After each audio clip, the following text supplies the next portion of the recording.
Sa mabilis na pag-ikot ng mundo, hindi natin namamalayan ang paglipas ng panahon. Isang araw gigising na lamang tayo at mapapansing may puting buhok na sa ating ulo, may kulubot na sa balat at may panghihina na sa katawan. Totoo nga, tumatanda na tayo. At marahil, ang pinakamahirap sa lahat ay hindi ang pagtanda mismo, kundi ang pagtanggap na tayo ay tumatanda. Hindi madali para sa ilan ang amining sila ay hindi na bata. Nakakalungkot isipin na ang lipunan ay tila mas nagbibigay halaga sa kabataan, sa lakas, sa ganda at sa bilis. Kaya't maraming pilit na nagpapabata sa pananamit, sa kilos at maging sa pananalita. Ngunit sa kabila ng lahat ng ito, ang katotohanan ay nananatili.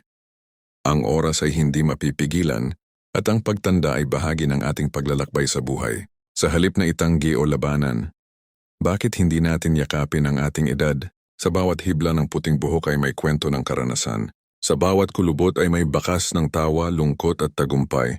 Ang buhay ay isang hiram na panahon. Walang permanenteng kabataan, pero mayroong walang hanggang alaala, pagmamahal at karunungan. Tanggapin natin ang pagtanda. Hindi bilang katapusan, kundi bilang simula ng panibagong yugto ng isang makabuluhang buhay.